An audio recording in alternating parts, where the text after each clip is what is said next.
15 तारखेला रितेश जाधव यांच्या घरावरती पद्मानगर भिवंडी यांच्या घरावरती हल्ला झाला। त्या हल्ल्यामध्ये रितेश जाधवच्या कुटुंबियातल्या लोकांना मारहाण झाली, आजूबाजूच्या लोकांना मारहाण झाली, त्याच्यासोबत काम करत असलेल्या कार्यकर्त्यांना मारहाण झाली। परंतु 5 दिवस उलटून गेलेले असताना सुद्धा इथल्या पोलीस प्रशासनानं जे या प्रकरणाचे आयोग तपास अधिकारी आहेत कोणत्याही प्रकारची कारवाई केली नाही। आधी मी इथल्या पोलीस प्रशासनाचा धिक्कार करतो।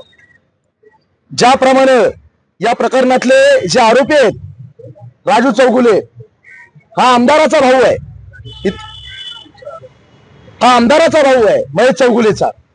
परंतु आम्हाला असा एक दाट संशय वाटतोय याच्यामध्ये कुठेतरी आमदाराचा दबाव 100% असला पाहिजे।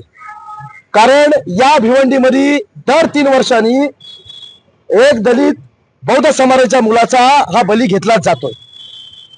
भिवंडीला लागलेला हा कलंक आहे आणि हा कलंक तेव्हाच पुसला जाऊ शकतो ज्यावेळी अशा नालायक आमदारांवरती कारवाई होईल, यांच्या भावांवरती कारवाई होईल।